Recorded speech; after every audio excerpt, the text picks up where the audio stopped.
volunteer and say, hey, who wants to be governor? And then they start actually campaigning in the game.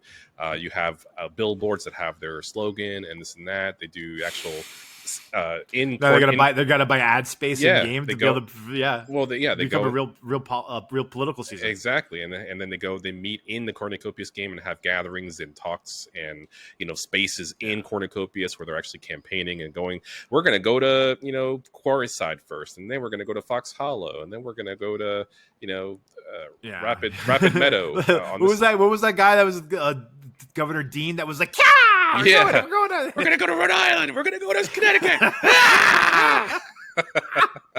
Oh my god, I forgot about that guy. Yeah, he just.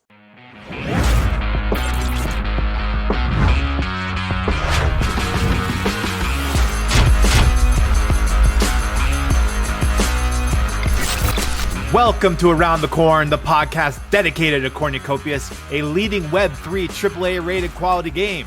This show is presented by the Knights Guild, the largest guild in the history of Cornucopias. Thanks for tuning in. Smash the like and subscription buttons. It is the best part of me and my co-host today. Got wild theories or questions about the game? Drop them in the comments and we'll pretend we know what the hell we're talking about next episode. Follow us and the Knights Guild on X. Dive deeper on the guild Discord and the website. All the links you need are in the description. I'm one of your hosts, Faux Hubris. As always, I am joined by the man who would win most popular governor in any Cornucopias poll. How are you, Governor? Eddie Z. The worst British accent ever. How are you, Governor? Top of the morning to you. Top of the morning to you. Yeah, no, that's all I got. Let's leave that to Rob. He's got the better British accent than we do. So yeah, it's a fake accent. I'm pretty sure. Yeah, it is. Yeah, I'm pretty sure we're not actually from the UK. So Ed and I are gonna do something a little different today. We're gonna put the jetpacks in our inventory, and we're gonna walk around with only packs today. So we're gonna stay grounded. That's gonna be a little bit fun. Right now, you've got the Titan XL on, and I got the super sexy. I don't remember what this is called. What is this one called? It's the Luna D. Yeah, the Luna D. Oh my god, I can't remember the name now. Luna D something. Yeah, I had quite the mishap when I realized that somehow I neglected to buy 2 backpacks in the past mint, and now I can rectify that as soon as possible, as soon as they come for sale again. So if you're out there, Rob, Josh, or whoever, let's put those what were the military tactical backpacks? I need that mint to reopen so I can go buy a couple. Yeah, I think they're called like the outfitters, like the woodland outfitters, and then the desert outfitters. Which I have it in my. Let me see if I can showcase that as well real quickly. Yeah. I have it. No, I just have it on me. Yeah, I just have the cuties and the Titan in mine right now. I can't. But we'll have to do this again when we get the next build, so we can get the NFTs that we bought, because they'll have all the other cuties in there, and then the other backpacks. So that'll be fun. Oh, interesting. But it's not following into my inventory right now. Must be some slight glitch right at the moment. But it's on my screen right now. You can see it in the Desert Outlander, which is a little kind of obviously like a sand camo, and then the woodland outfit, which is a green, which I love the green. It's like my thing. Yeah, it looks good, the green one. Eddie, you were like it's a 3x3. That's why. It won't fit into your backpack. That's probably why. Yeah. I had that. I had to move some stuff around too. I mean, it was like, but hey, you said that when we were doing some prep for the episode, you said something about this really like. This video from the Helldivers that got you pumped or something about Cornucopias. What was up with that? Oh yeah, it was a video, and I kind of want to give a shout out to the content creator because the man is on it when it comes down to his content creation regarding games. I'm gonna run this way. Yeah. Anyway, sorry. Go ahead. Gotcha. It's his name is Legendary Drops. I highly recommend people check him out. But he did create a video regarding Helldivers and how great they're doing in terms of retaining their game, their fan base. It's insane, like how they've how they started, the rise, the fall, and then the rise. Wait, last week you were talking about the arc of that. Like, wasn't there? What was like the arc? They peaked out at a high number, then dumped, and then they've been slowly building since that dump or something. Is that what you told me? Well, yeah, because they had they sold like quickly like 4 million copies with they had about like 67,000 concurrent players. This is all Steam based because it's really the only metric that we have. And then they quickly sold, like they gradually kept going up higher and higher for like 3 months straight, and they sold like 12 million copies, and they had like over 400,000 players concurrently, and it's just like it was insane. And then they did drop down to maybe like in the 25 to $30,000 players. Yeah. And now they're right back up again. They're reaching like 125 or 130,000 players, and it's just because of the lore, and it's just because of how they're so focused on. And I think one of these I thought I wrote this down, but he said something that was like kind of stuck with me. It was that they're not interested in making a game that you don't want to stop playing. They're interested in a game that you can't stop playing. It's just, and because people do get the FOMO of, because when people were like, when you weren't able to play at all because it was, I mean, again, it's a PlayStation game, and so it was on PC. So there are Xbox people that just can't play it. It's like people got FOMO and people started buying. I mean, and that's why then obviously Sony came in the mix and kind of like lost a few of them. There's a whole story with them where they decided to have people sign up for the PSN network. Even if you just have been playing the game for like 3 months prior to that, they were just making that a requirement, and it got like mostly negative reviews because of that. So it did fall, but then they fixed it right back up. And then also like stuff like the fact that the CEO at the time of the game ended up stepping down from being a CEO because he wanted to become more. I think he became the creative director instead in his own company. So because he wanted to focus on the creation of the game, and honestly, it's paid dividend to them. Like it's showing, it keeps changing. The guns are great. All these new toys, all these new enemies. It just keeps engaging people, and I love that. And I've been playing it nonstop with my friends. Like it's a lot of fun. It's got that cinematic feel, which is, I think that's what I love about that game, is having that cinematics. Like right now, what we're doing right now, this is cinematic. I mean, even though we're just walking down a hallway, but we're in third person, and it's beautiful. I mean, we have beautiful graphics, the cinematic scenes. Even in the dingy city, it's still beautiful. Yeah, and that's what makes the game that's what makes people come back to Helldivers, is like having those cinematic moments. And also welcoming, he'd also mentioned like welcoming failures of gamers, like, right, so we have like friendly fire. It's always like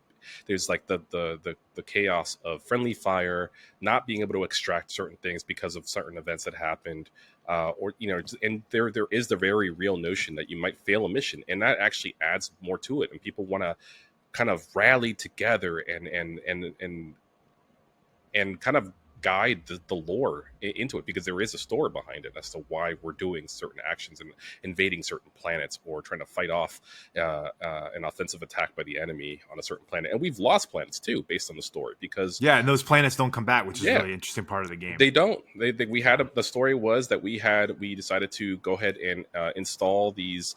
We had missions where we were installing these like fumigating devices on certain planets to get rid of these particular shrieker things that they're flying monsters that fly and kill you. But they mutated, and then we created the next enemies, and they ended up becoming intelligent, and they created a black hole, and next thing you know, the black hole started devouring planets, and it's a great way to kind of alter everything. And I mean, you can almost imagine that for Cornucopias with the rifts, and how the rifts might, if you fail to close rifts, how they might morph and become more powerful next time, and things like that. Like a series of rifts, and you let 40% of the rifts survive, and so now next time it's going to escalate. You can imagine 100%, man, because that's how I thought about. I also started thinking about that when it came down to like what they could utilize the issue of having these ghost towns with that, because imagine just like a town like what was that one town? I name a town. I don't know. Warden's Watch. Warden's Watch. So Warden's Watch, let's say that there's no towns, but then guess what? That we all know that is a hot zone for quantum monsters and rifts that just kind of sporadically open, because there is no one. It's just that's just how it is. That's just the story. And guess what? Like if we lose a town, maybe we do lose a town, or it's just like, but people can still be able to like build on it and do all that. But again, you kind of run the risk of having a lot of damage done to that location. Yeah. I mean, it's a brilliant game. The other thing you were talking about that I was thinking about was how Cornucopias seemed to have avoided the mistake of Helldivers, where they kind of segregated the CEO roles, right? Where Rob does not have to be burdened with as much of the marketing / business side of things, and you can have someone devoted to the creative aspect of the project and the business aspect of it. And it's like, Helldivers was like, figured that out late, so it's like, just goes to show you how on the ball this team is with what they're doing here. Yeah, and it also kind of painted a nice, like, for me, it opened my eyes in terms of like, they've never done this before. Like, this has never been done before in terms of like Web3 and assets and how they're creating this game. So technically, in a way, like, there is no formula for what Cornucopias is doing. They can do whatever they want because they're innovating how things are done. Like, they don't have to follow the same model of how a game is built, and I don't care if studios are like end up like thinking like, those Web3 games are not worth it. They're just they don't follow the proper way of building a game. Who says it's I mean, because I started thinking about it when it comes down to like GTA, in terms of like, they have these like, I don't know, 1,000 or 2,000 developers out there. My thought is, okay, so when the game comes out officially in 26, what happens to those developers? Right, they've been working hard for the past, I don't know, decade, right? Okay, the game's out. I suspect, and I hate to say this, I suspect layoffs. Like, the game comes out, Rockstar has fired like 700 developers, like, because they don't need them. They won't need them. So like, they grew too fast. That's why I kind of am a little bit now kind of reversing my thought of like, they should be growing more with the team, right? Because the last thing I need is for those members of the team to start just being let go, and after the hard work that they've done. But instead, like, what I think what should happen now is internally is those people that we have right now, it'd be great if they were able to like, expand their talents into other venues of gaming design and start actually working, doing multi things, like not just working on one thing, but like, if they're an artist, maybe they could actually start doing a little bit of coding and learning that, because I would want them. And it also strengthens their talents as well to, have people cross-trained. Exactly. Yeah. So, but I think it's great. I think Helldivers is doing a phenomenal job. I think everybody should take note and just see how Cornucopias is kind of like, I don't know if Cornucopias planned to do what Helldivers, like similar things that Helldivers is doing, or just if this is just the smart way to go in Web3 gaming to build like long sustaining user base that and to be able to, at the end of the day, like, be able to support a token and the whole economy beneath it, right? Like, and that's the difference there too. So I mean, and Helldivers has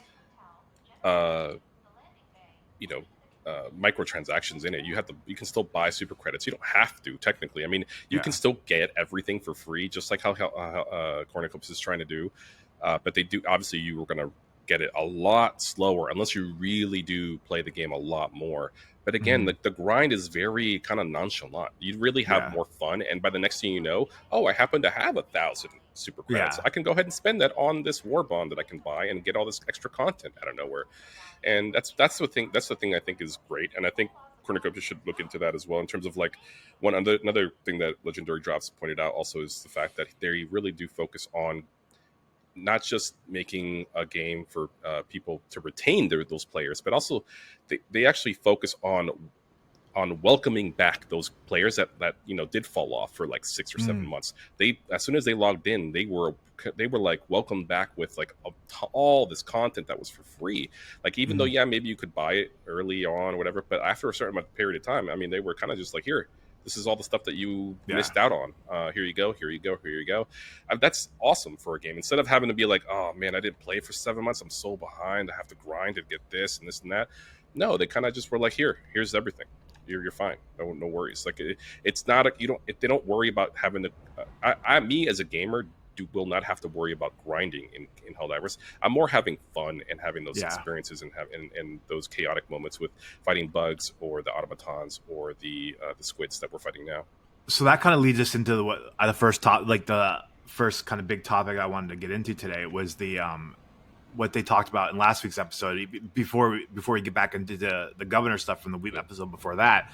But they it kind of turned into a little bit. I think it was because of a question that was asked in the question and answer, but it kind of turned into a little bit of a KOPI utility episode, right? And that there was some interesting information in there that you and I that we probably didn't have. I think this is the very first episode where we heard the term metal melting, right? Like I don't think metal melting has come up, and it's now so now the question is like, okay, well, what do we know about metal melting? And so I mean, obviously we all kind of knew that there was like likely to be like a one-way relationship between KOPI. Let's go a couple exits.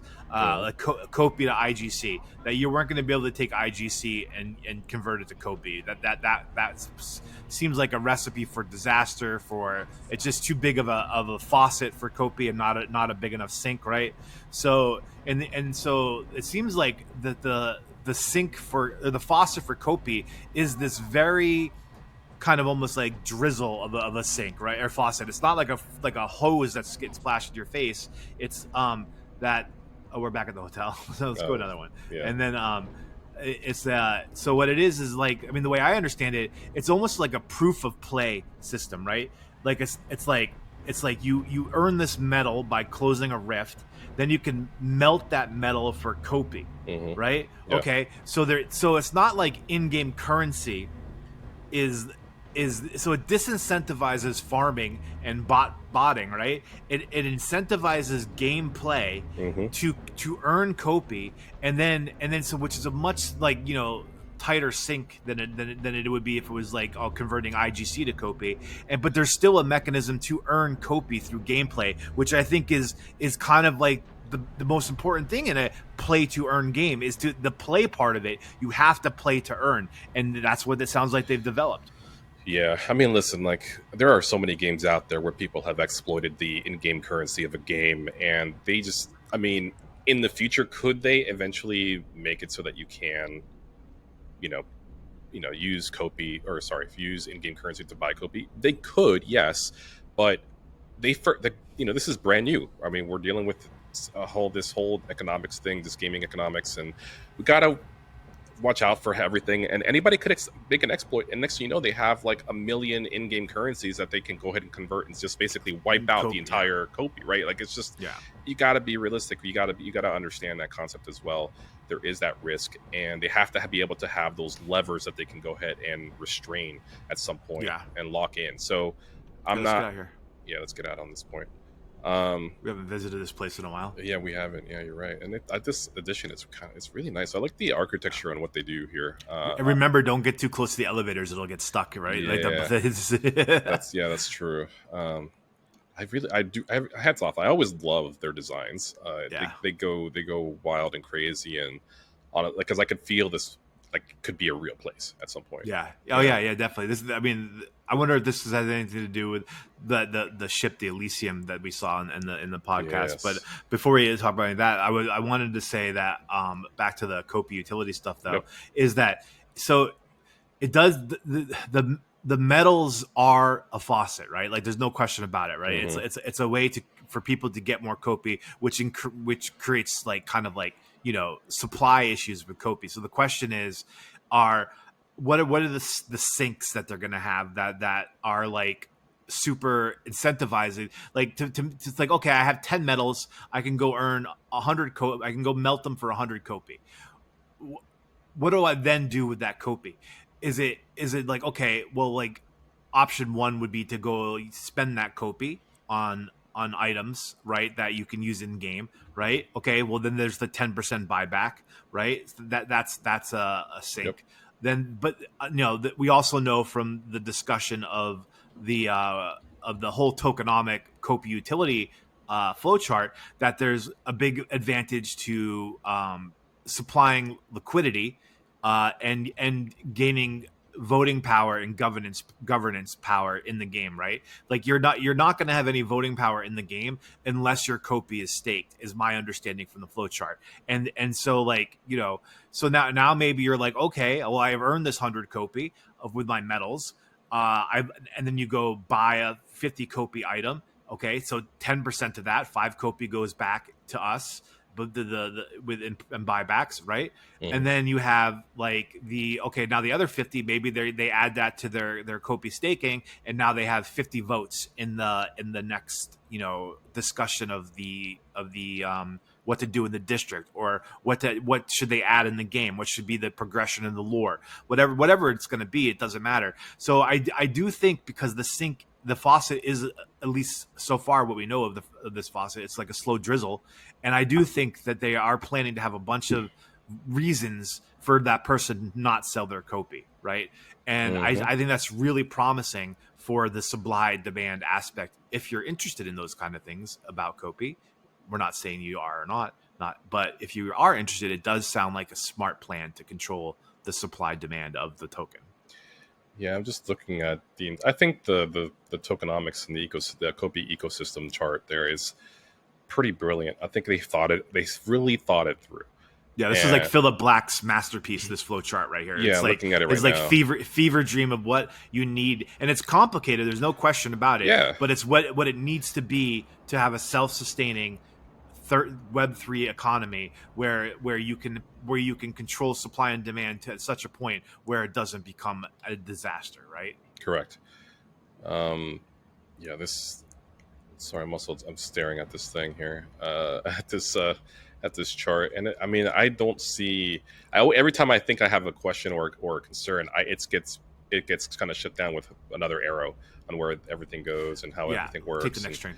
Yeah. The flowchart answer. It's like, you're looking at it. Well, I know we'll put it on the screen. Yep. But I'm gonna pull it up for my own reference, because it's like everything that you like. The problem that people really the real reality of it is KOPI utility is like the last part of building the game, right? Like you're just really not going to be able to have all the governance and all the stuff. Did you get on? Oh shoot! Let me get there. Run. Did you make it? Yep. Okay, cool. But the issues that people have with KOPI utility isn't that there's no KOPI utility planned. It's that they don't look at this chart and they don't, and it's hard to internalize it because it is kind of like a complicated. Where are we right now? We are at the. We're in between. We have this place. Oh, and this is the. That's the hotel. No, this is the fear of. I forget what it's called. Fear of. Taste of Fear. Taste of Fear. Yeah. That's that area. Yeah. But like when you look at it, and you're at this flow chart, it's like, oh, okay, so you see all these different like the platforms, like what people can spend money on, what people why people want to hold their KOPI, the staking mechanism, even it has the nodes part of it, where the nodes rewards and all of it, and like the yield. It's just all there. It's pretty impressive, kind of just structure of the whole thing. Yeah, because I'm looking at the game box there in purple on the right hand side. We got in-game advertising from the game. So like obviously that's new features that get added to the game. In game you build and learn and host plus rewards. And you have earn in-game currency, which is in the game. You got reward pools in KOPI, and you got skill-based game rewards in KOPI, which that basically requires them to buy KOPI for those rewards. Yeah. Now the one thing, if I had my way, and this is a selfish point of view, obviously, because I want to create as many sinks for KOPI as possible, is that we know there's buybacks for items, right? Yeah. But and that's going to be really exciting when we're on a thing like Steam, where people are buying items with fiat, and they're converting that into buybacks for KOPI. That's like a fiat to KOPI buyback, right? But I do wonder, like, okay, well, if people really needing to get like more in-game currency and buying it is a huge part of people's like expenditure of their funds for the game, is maybe at some point in the future there a 10% buyback for in-game currency could be considered, right? Whoa. So did you just get ripped out of the thing? I did. I fell off the train. I fell off the train. You're stuck down below? I'm running up to get to the train. No. Oh, you're not going to make it. I got off, so wait. No. I got off. We'll catch the next train. Buddy. We'll switch backpacks. Let's do a backpack switch. I'm going to go purple cuties. But we'll go with the brown.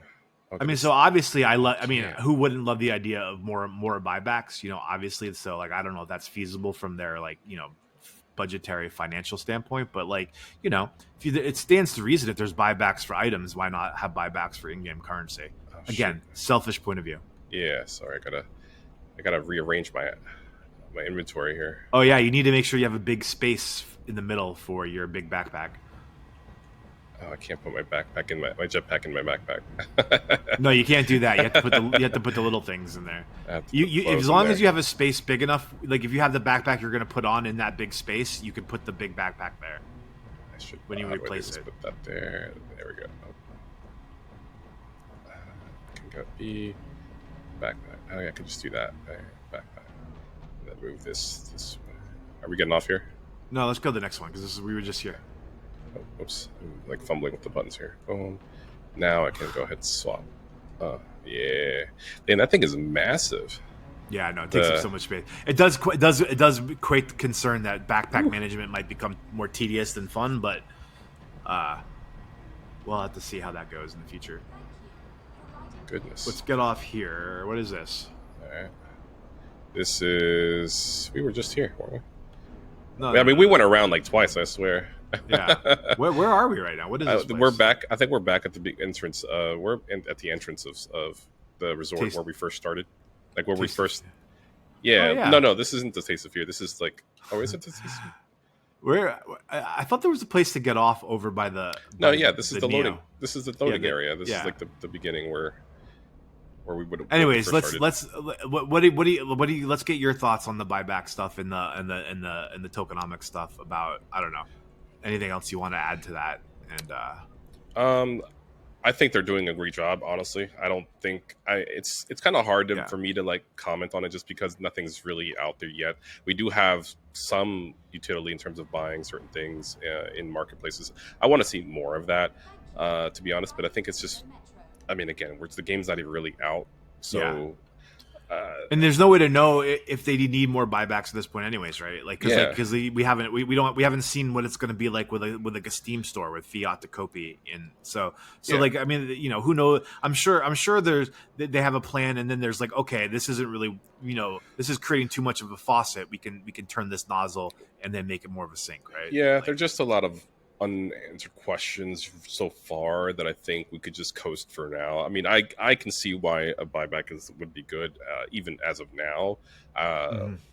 But me personally, I am not in a rush for stuff like that. I really, as you can probably tell, I'm really more focused in like the game, because a lot of people why isn't the elevator not coming down? There it is. It's because we went to the wrong elevator. That's why. Okay. The one behind us was down below. Because a lot of people get this this notion about Web3 and how Web3 is bad for gamers and good for investors versus Web2 is great for gamers and bad for investors. So it's like, I kind of want that notion to go away. I was like, it's because people just have this like bad taste in their mouths about Web3 games and how they think it's just a money grab, and it's just like, but it's not, though. It's a different way of doing it. And again, that just goes back to me saying what I said earlier of like, there is no right and wrong way to make a game. Like, you can't just because all of these like Activisions and Blizzard, all of those, like, I think that's the same company, but it's like all of these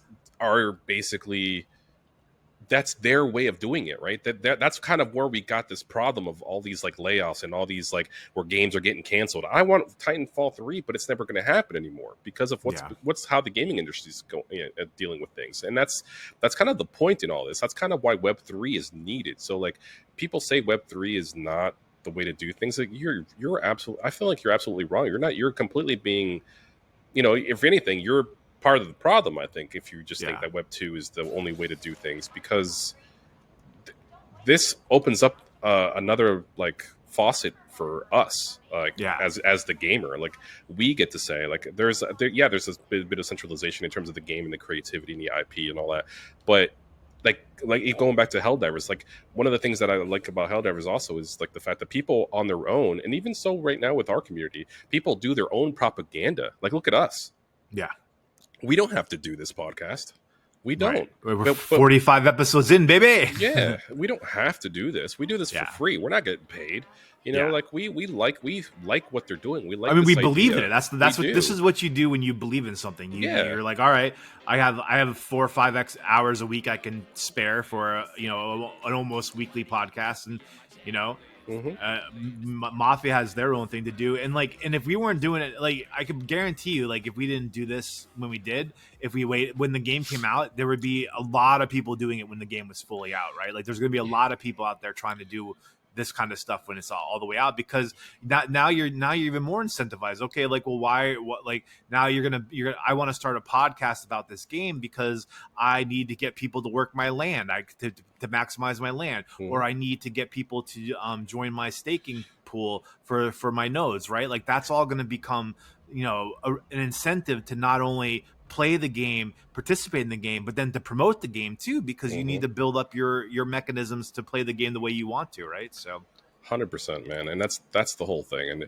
it's going back to just having that role play, having people engaged, having like the fact that they're already I just was thinking about it again, like, man, there's going to be 12 theme zones times 3, and each one of them will have their public sector hub where each location will be able to house 100,000 players. That's 12, 12,000. Sorry, I'm doing the math wrong. What is it? 1.2 million, basically, people that can play this game basically at any given time. And even though it's probably not going to get it to that high, but the fact that you have the option of being able to have a free to play game and it start off at any hub, I was also looking at a previous multiple. It just goes on my YouTube, just kind of just scrolls for me, and so this auto plays different older KOPI cafes, and I was thinking of he brought up there's this ice zone, or maybe there's he mentioned multiple different theme zones that he had already thought about, like an Egyptian location, right? And it's just and by the way, do you want to pick which location? Oh, well, you need to have your KOPI stakes so you can vote on which location comes next. Yeah, see, and again, that there goes with governance, and it's all about the fact that the fact that we know that you own the asset. That's huge. Versus a gamer, we have no idea. If Johnny who's a 10-year-old actually can actually influence the game, but in a Web 2 game, right? But in a Web 3 game, we have assets that kind of basically validate that you own something to make that influence happen for the game.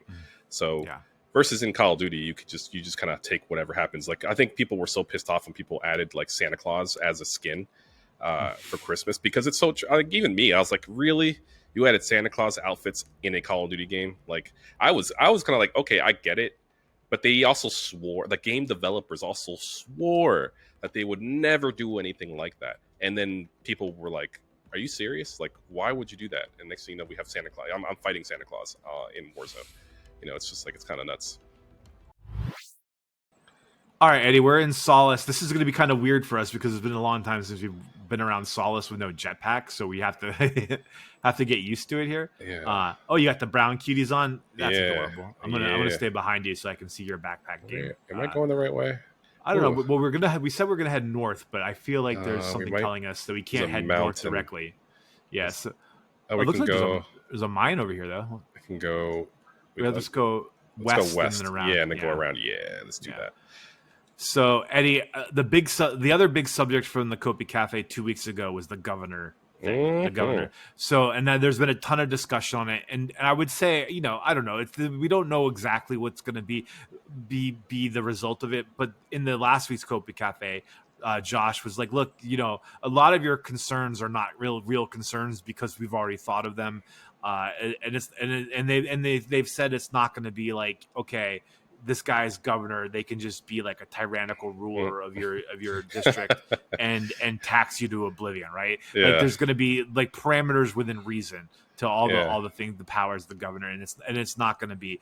But that being said, let's pretend that we know nothing other than what was said in the KOPI Cafe 2 weeks ago, and what was your reaction to it then, and how do you feel about it now?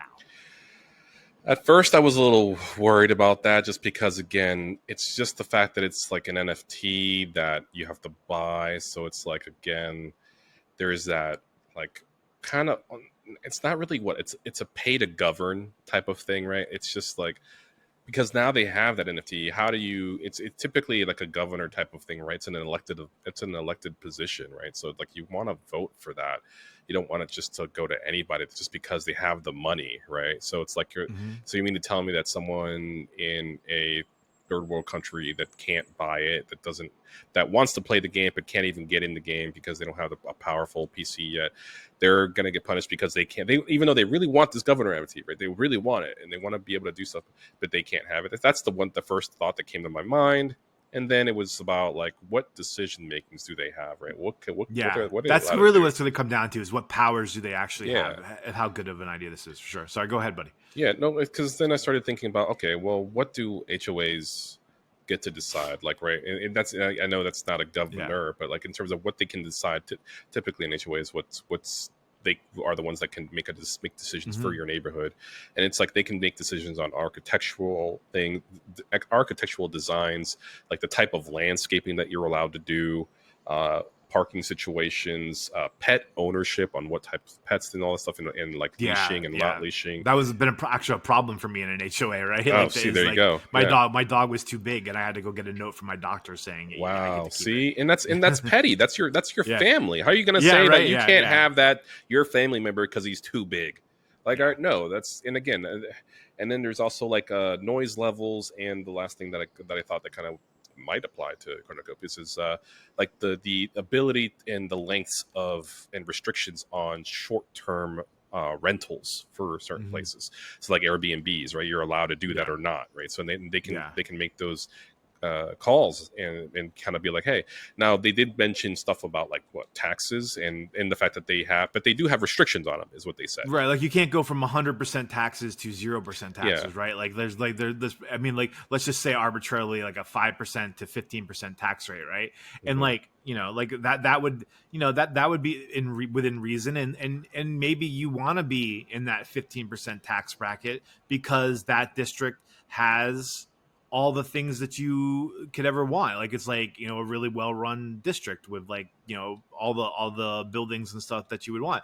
Or, you know, maybe you're like, I don't care about that stuff. I don't want roads. I don't want police. I don't want protection. I want to maximize my rewards, and I'm going to go live in this 1% district. It really kind of, in an interesting way, opens up gameplay to where you can move your land. You can move your land to the district with the governor that best aligns with your goals and beliefs, right? So like, I mean, in that way, it really does mirror real life. I think the, you know, it's going to be limited. The powers are going to be so limited that, and then honestly, like I've gone back and forth, like, would I want to buy a governor NFT? Do I want a fourth job? Like, is that right. what it's going to be like? Right, you know, like, yeah. I mean, some people do like to be that dedicated to their game. And now they're like, okay, they're out there and they're like a mayor and they're brokering deals between like the big leaders in their district trying to get support for this or that, right. You know, like that I could see that being fun for a certain kind of person, but after a while that would exhaust me. Yeah, and that goes and speaking for the little guy, the one person that has maybe just like 100 KOPI and one small land plot, then it kind of makes them nervous hearing about that, right? You start thinking like, that means like the governor is going to really be more focused on the whales, right? Yeah, but the irony is this is the whole conundrum that the founders of America had, where they're like, well, what do we do? Do we have it proportional to the states, or do we have like, or each state equal? And they're like, well, let's do both, right? Like there's the House of Representatives and the Senate, right? So so the powerful, like, you know, can the big states with all the delegates can have more power than the other ones, but at the same time, like each state is equal, right? Because like that feels like just democracy and being a sim on a game, right? Mm-hmm. I 100% agree. And it's funny that, you know, that Cornucopias, either by accident or on purpose, kind of gravitates back to like, you know, this idea of like, you know, trying to make democracy like for the powerful and the small, right? So they're like, okay, you can buy your governor NFTs, but also you can earn them. So I mean, how many ever district? I mean, like it's governor per district, so that would be like, you know, 12, right? 12 But Governor NFTs, I think. So maybe 6 are be able to bought and 6 are earned, right? well, Like that would be well, interesting. well, even so, Yeah. I guess it depends on how what the governor is. It per town or is it per district? You know, Well, yeah, I wondered that too. Is it um, per town or per district? because that changes the number too. Because and it's also there's because obviously there's times 3 when we have like right now. I mean, I guess what did I say for all 3 zones? All three of each of the zones. That's you need 108 land plots. I think is the number for each of to have 1 land plot in each of them. So that's like 108 governor. If it's every town, you need there are going to be 108 governors then. If it's per town, or it's just going to be like 36 total for per district. I like governor per town better though, because I mean, because it makes the supply of governor NFTs higher, right? So now it's not like, oh, there's only 12 governors, right? So like I do like the idea of governor per town. Yeah, I don't know. And that's all at the same time. Is there an expiration date on these things? Will there be an expiration date on this NFT where, now you can because again, my fear is like, yeah, there are these governors. So how long are they really just going to? Right. What's their term? Is it a lifetime appointment? Yeah, that's the thing too. Because can they be voted out? Yeah. Can I sell it to a tyrannical person? Right. Yeah. Like it's just like again, it's just there's so many questions that I'm that need to be answered. I guess. How does that look like? I like how when I'm in camera one view right now, and every time I jump, my shoes come off. I'm literally like flying off of my shoes. It's hilarious. That's funny. It's like you're jumping too hard, buddy. It's gonna be. I mean, it's just gonna be interesting to see where it goes, and it's gonna be. It's gonna be this great ongoing discussion of it. It's going to be also, I mean, I don't think Helldivers or, I mean, any Web3 game has anything like this. Like this is, I think feels totally unique to Cornucopias. I can't think of, I mean, are there any other games out there where there's like this kind of like power bestowed or earned by, people in the game that lets them make decisions for or on the benefit of other people? I think it's really more, from what I've seen, it's been more like what clans, right? They do it themselves. It's like it kind of right. arises. Like if you build a guild and there's a leader of the Right. guild, that guild leader will make decisions. Yeah. For sure. So that's already organically done. Correct. This is just basically done this, differently in terms of towns or districts. But now it's like, okay, you can. Maybe you don't have the people skills to be a good leader and build a guild, right? And then have that power. But maybe you're a really good leader and a really good planner, and so you can buy it, and then you can help run that town or district in a way that's really popular. Like it's so maybe it's really interesting, and it's so unique to gaming that it's like I remember it was like that one guy, I can't remember his name, the advisor, but he was like, you don't want to do a game that's like 100% new IP. You want to kind of like borrow like 75% of IP from other successful games, and then you have the space to do like 25% new. And this feels like the 25% new that they're going for. They're trying something completely different in a game that has never been done. Correct. Yeah, and that's the never been done part is what gets me too. It's just like this has never been done, so there might be some drawbacks. There might, and then we will find out as they do this, right? Like they're gonna make mistakes. I mean, I'm sorry, but I'm all for making mistakes. That's how we make things happen here. And if they can roll it back, and because I'm also thinking like, what about those? Like, who gets to get these NFTs? Is there going to be a whitelist for it? Is it going to be just the OGs? Is it just going to be, who's? Well, that brings me up to my question that I have for you, Eddie. All right, let's pretend earning an NFT, a Guv'nor NFT, is not an option, and the only thing you can do is buy it. Yeah. Question 1: are you buying one? Question 2: if yes, what's the most you would spend on a Guv'nor NFT? Oof, man, yeah. Ooh, I didn't even think about the price point, because if you think about the Atmos, it could be I mean, what was the Copious lamp plot? It was $1,000, right? The Copious lamp plots at Mint went for $1,000. Yeah, I think. Yeah. So let's put that as a high. A Guv'nor NFT could be anywhere from $1,000 to $10, right? Like that. So like, what would you spend on it? See, that's the thing too. Yeah, I didn't even think about the price point and me being priced out of it. So like, I don't know. If it was a decent price, I would want to buy it. But then it's just then I kind of go back into thinking like, what does this mean for myself in my game? I don't want to make this game into a work type of thing, right? I want to have fun. I want people to have fun. I want to make the best decisions for everybody. But guess what? Like not everybody's going to be happy with every decision that I make. So like just because, hey guys, I want to build a bridge here to here.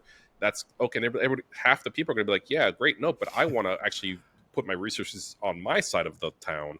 I want to have access to this landmine now versus like 3 months from now. Because so now you're devaluing my property, sir. Like, and so again, it's just one of those. I don't know. I'm curious as to how this goes. I'm kind of wondering also, is it too soon to do this? Like, I think they have to talk about it now. I mean, like the implementation of this is not going to be till much later. But if they're not talking about it now, then we're just going to get blindsided by it later, and then they're not going to have the feedback they need to make it optimal. True. But here's the real risk that you didn't think about, Eddie. Let's say you're governor of a town and you make crappy decisions, and all of a sudden our YouTube channel is just losing subscribers left and right. Oh, no. I know, right? Like that was like all our hard work down the drain because you put the taxes too high. Yep. Next thing you know, we get nothing but down thumbs. Just next thing you know is like we're like Trump and Elon fighting on Twitter. Yeah. Next thing you know, we're wearing the KOPI news and how Fo and Eddie Z are not seeing eye to eye. I'm like, didn't you know Eddie Z was part of the Epstein files? Oh boy, don't clip that. That's out of context. That's not what he's referring to. That's the cold open. Oh my god! Don't put that out there. Holy shit. Okay, for the record, Eddie Z. There's no evidence that Eddie Z was ever on Epstein's airplane. Oh that my is goodness. that is space. That is just flat out rumors. 10 years from now, I'm gonna be diddied, man. I'm gonna be. You're gonna be diddied. Oh my god. No. Yeah, that's god. Well, I just saw this comedian say P Diddy has the worst name ever because it's like Diddy. Yeah, he did. Yeah, Diddy. He did. He absolutely did. He definitely did. Oh man, but all right. So, anyways, back to the governor stuff. It really for me like. I, as someone who is prone to overspend as part of this game, and either whether because I just bought more KOPI today on June, whatever this is. Yeah, I was. Sounds like you're bullish, man. I'm bullish. I've made the biggest single day buy in 2 orders that I've made probably this year today. About equal to maybe another buy I had earlier this year, but I think it was probably the biggest. As someone who is prone to want to spend money either on KOPI or the NFTs for this game, it really is going to come down to time versus reward of what the Governor NFT is. And would I be willing to spend $1,000 on a Governor NFT? It's not. I paid $700 for 2 Atmos, vehicles. So it's.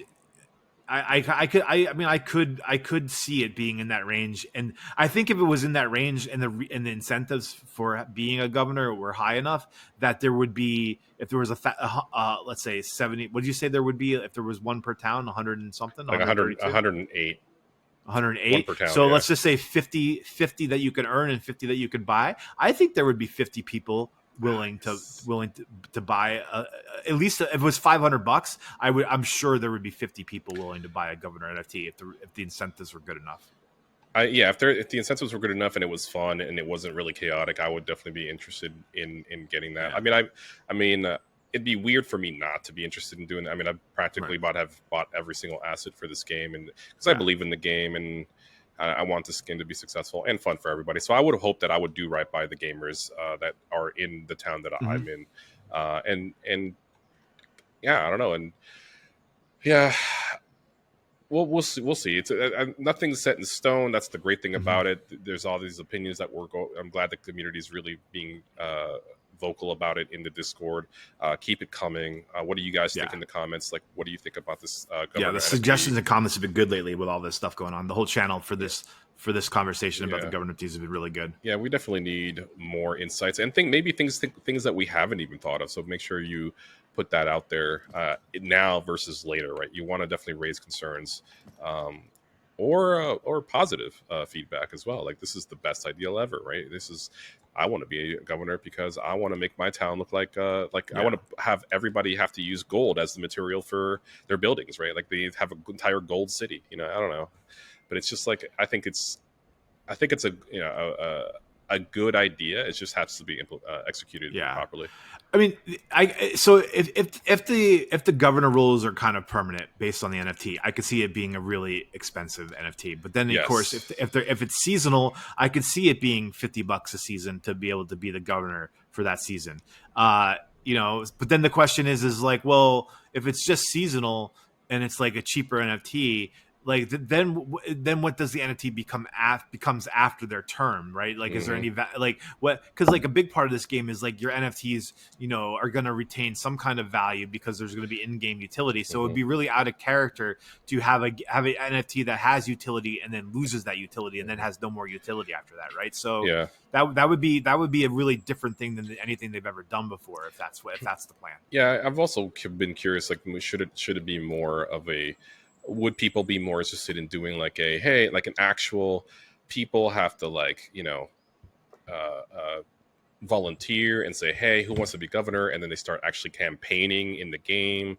You have billboards that have their slogan and this and that. They do actual they're gonna buy ad space in game to be able to they become go, a real political season. Exactly. And then they meet in the Cornucopias game and have gatherings and talks and spaces in Cornucopias where they're actually campaigning and going, we're gonna go to Quarry Side first, and then we're gonna go to Fox Hollow, and then we're gonna go to Rapid Meadow. What was that guy that was Governor Dean that was like, we're gonna go to Rhode Island. We're gonna go to Connecticut. Oh my god, I forgot about that guy. He just. But that was one of the biggest criticisms of people in the discussion about this, is that it's are we trying to mirror real life too much with too much bureaucracy and too much politics, right? Yeah, true. I mean, based on what they're saying, it's not going to be that, and so maybe. So come on, we need the Governor Dean moment. Yeah, it's just. I don't know. I can see that happening even more so in the future once the game is a lot more solidified, more concrete, and people understand how the game works. We definitely don't want to have games that just kind of deter people from coming in because it's like, that bureaucracy crap is bullshit. Some people, and at the same time, it could be a way. It could be the Governor NFT could be so unimpactful to you that it won't even affect your gameplay anyway, right? So it's just like kind of like what politics feels like in general, because it's like you don't really realize how politics affects you because it's so many steps removed from your daily life. I mean, I don't know. I guess the one thing that they really got to work on is like what we just said is how long does that thing last? Because if it's going to be like $1,000, then you better best believe that people aren't just going to be like, okay, it expires after a year. No. Or is the NFT going to be free? And they just elect people as they go. I don't know. First come, first serve, and who gets to be governor, and then after that they do it again after like 2 seasons. I don't know. It'd be interesting how that all plays out and how long they last, because. Because that's also what happens if someone doesn't like a certain governor's decision. Guess what? They could actually like turn that town into a ghost town because people are going to want to leave the next season or the 2 seasons from now, right? Which I honestly, by the way, going back to like moving plots, I think they should have a cost to moving those plots for sure, a significant. It sounds like they're definitely going to have some kind of barrier to moving. Yeah, something that actually decently makes a dent in someone's like.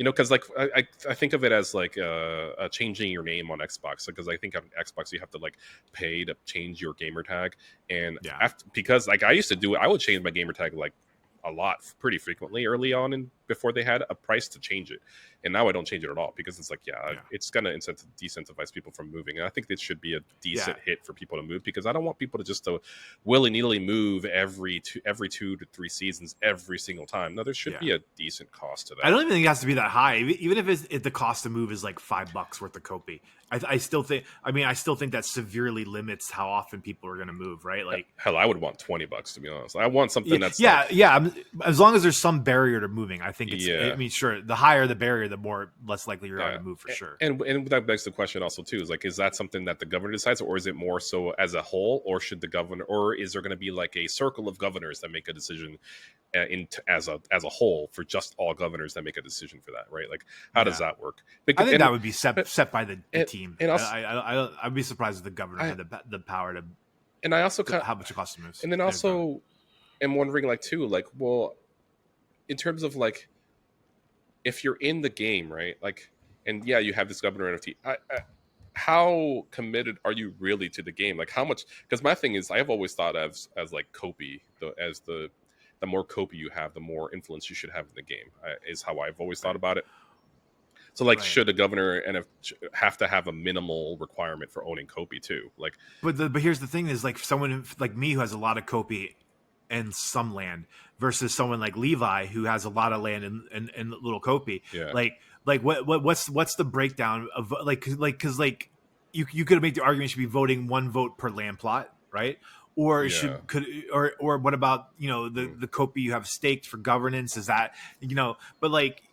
I wonder how you break it down, because like then it's like, oh well, what and then what vote, because like again back to the founding of America is that they were really debated between whether or not only property owners should have the power to vote, or everyone who is an American citizen should have the power to vote. And then what about the work now if you do the land owners are voting and the people working the land, it really kind of creates a problem of like tiers citizenship, right? Like where they, and so it almost feels like the only answer is 1 vote per account. Right. If you can then somehow make sure that no one has multiple accounts too, right? Like that. Like that. But I think the only democratic way to do it is 1 vote per account. Yeah. True. I even thought about it recently. Like, what if like a governor is allowed to go ahead and put out like a wanted poster? Hey, if we see faux hubris come around my town, take him out, put him in jail or something like that. Yeah. Oh my God. I can tell you right now, I am not going to be welcomed in very many mafia run towns. I can tell you that right now. Well, that's the thing. Yeah, because that's the thing. Like, are you allowed to do certain things like that? Or like even to a free to play player, because they've been like being so hostile to a particular town, or like they keep like raiding and stealing crops or something. I don't know if that's even a possible thing, but I hope so. But that's a free to play player, right? Like, imagine if you're just like now like, hey, this kid who's like this 12-year-old is stealing all our crops, like put a wanted bounty poster on him, yeah. I mean, maybe that's part of what the governor needs to be able to supply is protection. Right? It's like, I mean, a big part of what local government is really just police departments, fire departments, roads, right? Like the public transportation kind of stuff. Yep. You're not, that's what you want from your local government. But it's it's not the big stuff the federal government does, and so how well can you provide those things? I think when they do it, when it's implemented, what I would do is whatever like the meter is for governance is I would have it all the way down towards 0 of like the effect it has on people, because you can move it over time, and I think it's easier to expand it, find that moment where people are like, hey, we don't like this, and then dial it back a little bit, than it is to start in the middle and piss a bunch of people off. Start really low and then gradually give the governors more and more power, and then find that sweet spot and be like, that's it, that's where we want it to be. So yeah, and they also still run into the same sort of issue as land plots, because what if, God forbid, something were to happen to said person who, let's say, either they are no longer part of the game, or they are now unfortunately deceased. What happens to that town and that entity? That there's no activity, nothing run, or That's why I think it can't be permanent. That's why I don't think it can be a big permanent NFT, right? I don't think that work, which would affect, which should affect the price point of that as well. So it should be kind of lower. And again, I feel like there has to be a way to determine a fair and proper way to determine who's allowed to be on the whitelist for these mints for these governor NFTs because Yeah, I want to be. I want to be a governor NFT. I'd want to see how it works if it's temporary. I'd want to give at least a season a try to see if I like it. Yeah. And it could evolve, and I don't know. I don't know. If the NFT can't be permanent, then the challenge is for the team, and maybe it can. I don't know. Maybe they have a way to make it permanent, and if inactivity comes into play, that's still. I don't know, but I don't think it can be permanent. But let's just say it can't be. Then I do think there needs to be some continued utility to that NFT after it expires, right? After the term of that governor expires, at some point, as some way to help it retain some of its value, and it not just be like some kind of ornamental thing. I mean, and maybe that's how it becomes. It retains its value. It's like, like a collection of all the past governor NFTs, is like some kind of like sought after achievement or something. But like, I don't know if that's enough. I do think it needs to find a way to like retain some utility even after the term is over. Yeah, I'm also curious how it's going to look and how, like the actual NFT itself. And will it be just like a plaque with different, and then people, and it's because is it something that you want to pass on and transfer, right? Because like who's going to want to give away their NFT right away if it's just like hey, now I had it for first season and then now for Hubris is now the governor and I have to give it to you, or how does that work? Because like will the plaque change, will the NFT change? I think that would be kind of cool if you could somehow have an NFT that can be that's not really yours. I guess it's something that's really more owned by Cornucopias team itself, where and then next thing you know the NFT is not in your wallet because the Cornucopias team pulled it back and now can assign it to you. I'm wondering if that's I had that thought too.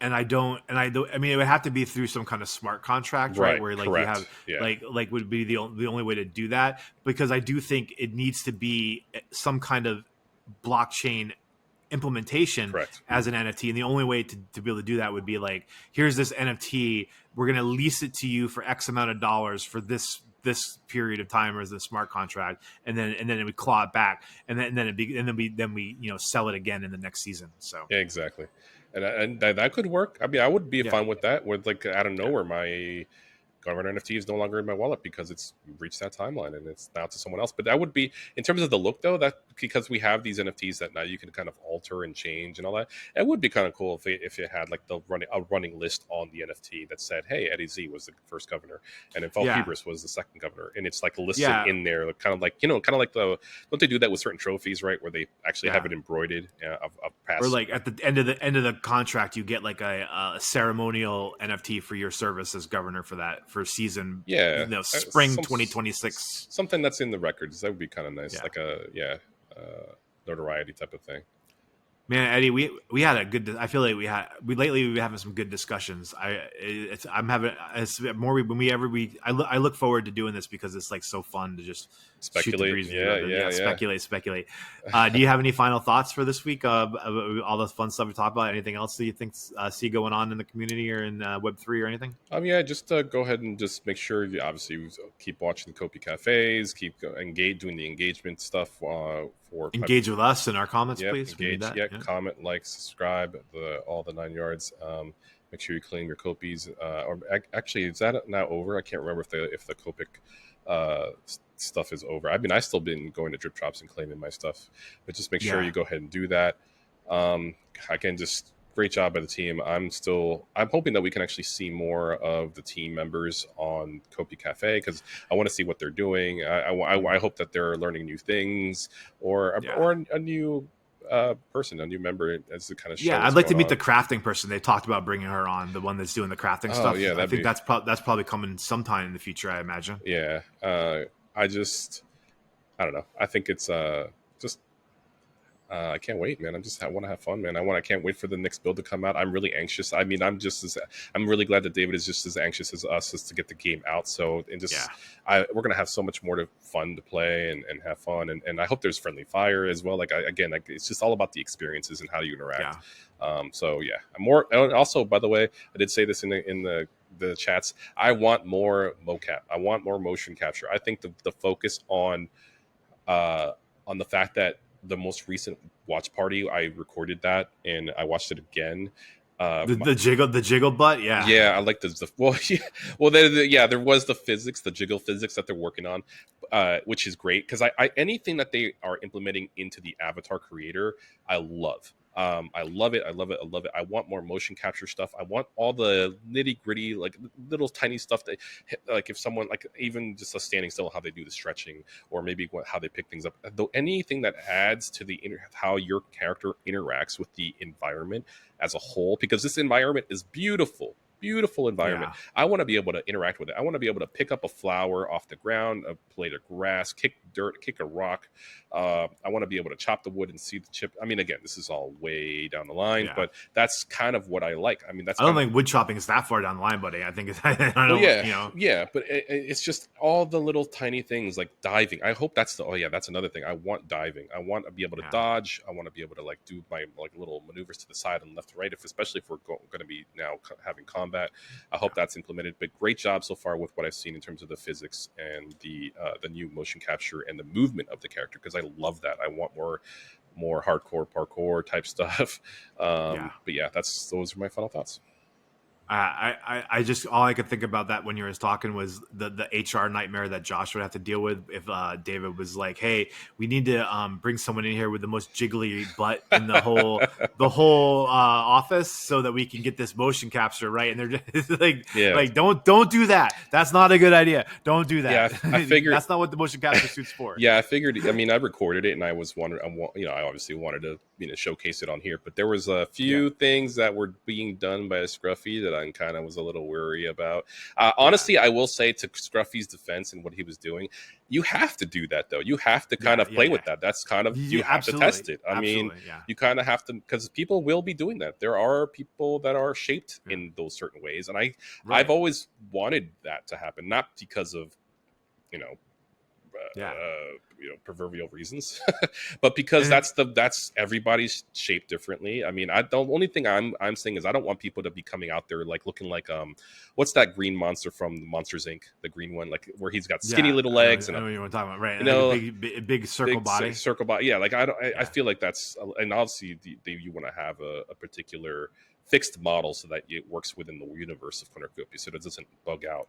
As well, but that people, I mean, like if you have a real jiggle butt option, it's going to be the majority of butts in the game. Like there's just no way around it. Yeah, and other bodily, other jiggly parts, jiggly parts as well. Which, I mean, make it realistic. I love it. I think we need that. I don't think they should shy away from stuff like that. I can see my girlfriend spending like 3 hours just making her avatar. So it's like finding the perfect chest measurements. Yep. Like, if you do that, you will win over so many gamers, because a lot of gamers do think like the games are becoming a little bit too PG on and safe about that type of stuff.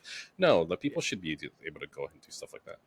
Yeah, I think you keep a sense of humor, right? Like, without being perverse. I think there's a not too hard line to walk there. Yes. Between, like, I don't think it's that hard to do it. So. Yeah, and it seems like that's what they're trying to do. Yeah, Marvel Rivals is doing it beautifully. I mean, Marvel Rivals is doing it tasteful. They're doing it fantastic. Like, the artwork is great. The outfits are fantastic.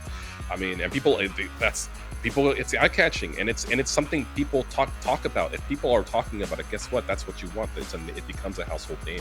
I mean, that's what you want. You want that attention. So Eddie and I want to give a huge thanks to the Knights Guild, as always, because they are our home guild. We're happy to be there. There's a lot going on there. You want to check that out if you don't already know. Definitely, if you don't have a guild to join at this point in time, what are you doing? You want to be in a guild. You need to be in a guild for this game. It's a social game, and you're going to be better off if you are in it. If not the Knights, there's a lot of guilds out there, but join the Knights. Be sure to follow them and us on X. You'll find the links you need in the description for the Discord and the guild website. As always, massive shout out to Rob, Josh, David, everyone working on the game. It's obvious that you're putting hard work into it, and we really appreciate it. Keep it up, and we can't wait to see the next build. Me, Eddie, and I appreciate everyone watching, everyone supporting. Please like and subscribe to Around the Corn's YouTube channel so you don't miss next week's episode. We don't know what it's going to be yet, but we do know one's coming. If not, then in the future, they'll definitely... Well, actually, Eddie, I will be out of town, I think, next weekend. So Okay. So I do think next weekend we will not be having an episode. All right. But the weekend after that, we will be back, and we will be talking about all the good stuff. Until then, me, Eddie, we will see you around the corner. Deuces.